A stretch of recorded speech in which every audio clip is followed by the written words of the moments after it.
Assalamualaikum warahmatullahi wabarakatuh. Selamat pagi anak-anak. Apa kabarnya? Mudah-mudahan selalu dalam keadaan sehat dan selalu dalam lindungan Allah. Amin. Kita lanjutkan pembelajaran tema 2, subtema 3, pembelajaran keempat dan kelima. Nah, di sini ada gambar usaha penjualan bibit tanaman. Nah, apa usaha yang ditunjukkan? Nah, yang ditunjukkan adalah penjualan bibit tanaman. Meskipun terlihat sederhana, bayangkan jasa penjualan tanaman tersebut. Dia menyediakan bibit-bibit aneka tanaman yang akan tumbuh menghijaukan dan memperindah lingkungan. Daun-daun hijau tanaman-tanaman itu akan menyediakan banyak oksigen buat kita. Nah, dengan oksigen yang selalu tersedia, maka kesehatan kita akan terjaga. Nah, sekarang kamu tahu kan betapa besarnya jasa penjualan bibit tanaman tersebut. Nah, menjadi seorang penjual bibit tanaman merupakan salah satu kegiatan ekonomi untuk memenuhi kebutuhan hidup. Kamu telah memahami kegiatan ekonomi yang berkembang di Indonesia. Setiap orang akan melakukan kegiatan ekonomi untuk memenuhi kebutuhan hidup.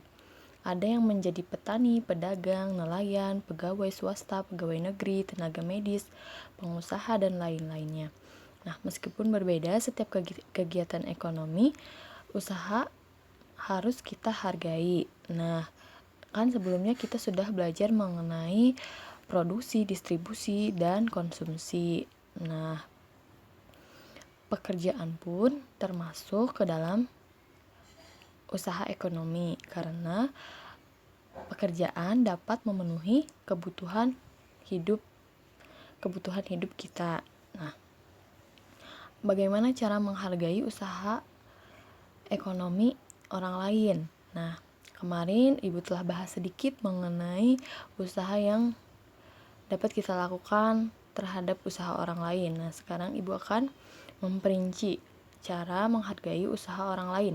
Yang pertama, tidak merendahkan usaha orang lain. Yang kedua, tidak mengganggu usaha orang lain. Yang ketiga, tidak merasa iri terhadap keberhasilan usaha yang dicapai orang lain. Bersaing dengan sehat jika tidak memiliki usaha yang sama. Jika kita memiliki usaha yang sama, misalnya kita sama-sama berjualan. Nah, kita harus melakukan persaingan yang sehat. Tidak boleh bersaing dengan secara kotor. Nah, selanjutnya ikut membantu usaha orang lain ketika kita telah sukses. Nah, ketika kita telah sukses, kita melihat ada usaha penjualan misalnya, nah kita bantu untuk mendistribusikannya atau mempromosikannya kepada orang lain. Nah, seperti itu. Nah, dalam menjalankan kegiatan usaha ekonomi, setiap orang harus melakukan dengan penuh tanggung jawab. Penerapan tanggung jawab sangat penting bagi terciptanya keharmonisan dalam kehidupan warga masyarakat. Nah, selain itu, dengan menerapkan tanggung jawab dapat terjalin kerukunan dan persaudaraan antar warga masyarakat. Penerapan tanggung jawab juga dapat menciptakan ketertiban, keamanan, dan ketentraman dalam masyarakat. Nah, bagaimana jika tidak ada penerapan tanggung jawab di masyarakat? Nah, tidak adanya penerapan tanggung jawab di masyarakat akan menyebabkan terjadinya ketidakharmonisan dalam hubungan antar warga masyarakat, kekacauan di mana-mana, tidak adanya kerukunan antar warga masyarakat. Selain itu, tanpa adanya tanggung jawab, tidak akan terciptanya ketertiban, ketenangan, dan keamanan dalam masyarakat. Oleh karena itu, biasakan bersikap tanggung jawab dalam kehidupan sehari-hari. Nah, kalian sebagai pelajar, kalian harus bertanggung jawab atas pembelajaran di sekolah. Nah, selain itu, kalian juga harus tanggung jawab di rumah, misalnya membantu orang tua, menghormati orang tua. Kalau di sekolah, kalian mengerjakan tugas-tugas yang diberikan oleh ibu guru, bapak guru. Nah, seperti itu. Nah, sikap tanggung jawab terhadap kebersihan lingkungan. Nih, Ibu contohkan sikap tanggung jawab terhadap lingkungan. Nah, masyarakat harus sadar akan kewajibannya menjaga kebersihan lingkungan.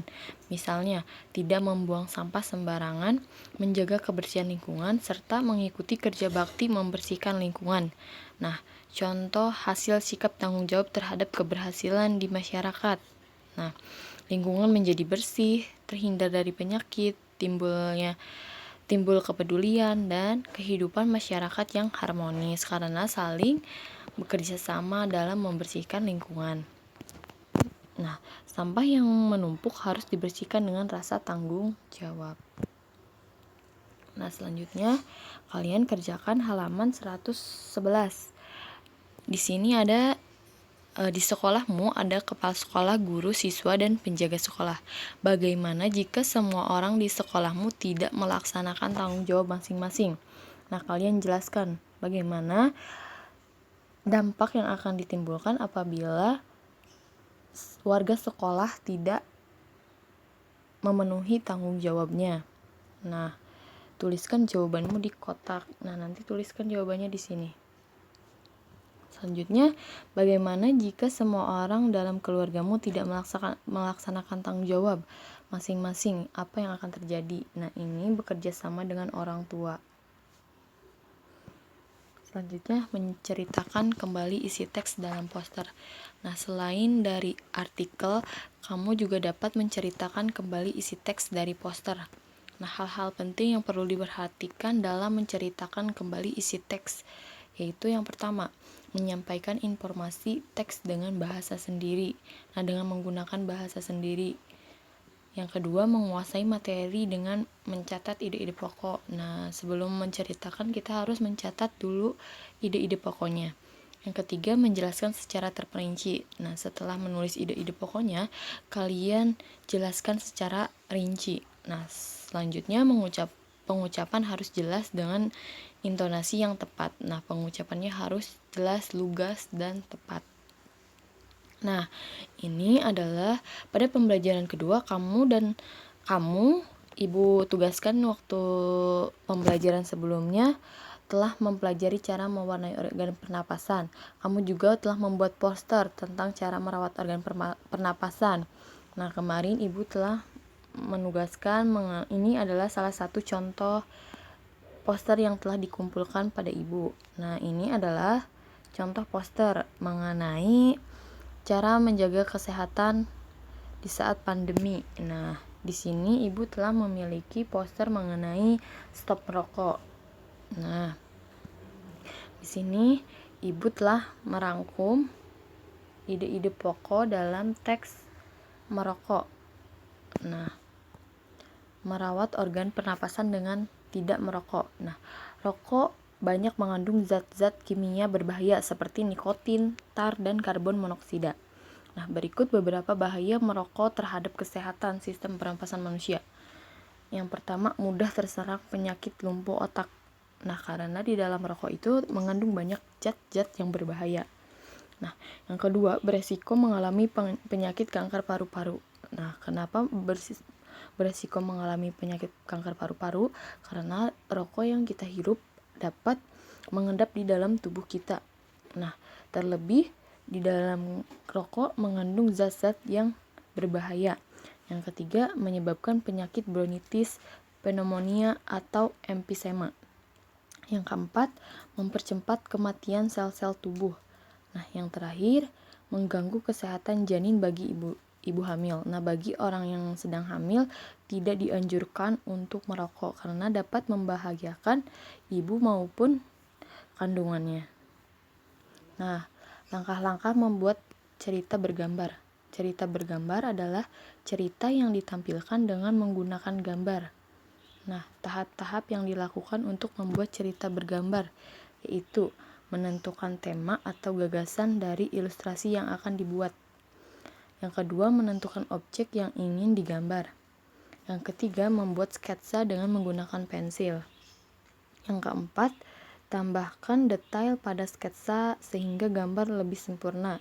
Selanjutnya, setelah sketsa selesai, tebalkan dan warnai dengan menggunakan spidol, pensil, krayon, atau cat air. Nah, tugas yang kedua yaitu siapkan beberapa lembar kertas karton berukuran 20 cm atau 10 cm atau kalau tidak ada boleh kertas HPS. Nah, tuliskan kalimat-kalimat ajakan untuk merawat organ pernapasan pada kertas tersebut. Kalian dapat menuliskan kalimat seperti dilarang merokok, ayo menanam tumbuhan hijau, kenakan masker saat banyak debu, dan sebagainya. Tuliskan sebagus mungkin dan warnai mencolok. Tempelkan kertas tersebut bertuliskan ajakan tersebut di beberapa tempat di rumahmu. Nah, ibu telah membuat mengenai buanglah sampah pada tempatnya. Nah, ini juga termasuk salah satu hal atau salah satu cara untuk menjaga organ pernapasan. Karena apabila banyak sampah di rumah akan menyebabkan bau busuk atau bau tidak sedap. Nah, selain itu dapat mengundang bibit-bibit nyamuk atau akan menjadi sarang nyamuk. Nah, ibu telah membuat poster yang ditempelkan di rumah. Nah, ibu tempelkan di dapur. Nah, sekian pembelajaran untuk hari ini. Kurang lebihnya ibu mohon maaf. Apabila ada yang belum dipahami, boleh tanyakan langsung pada ibu. Ditutup wabillahi taufiq wal hidayah. Wassalamualaikum warahmatullahi wabarakatuh.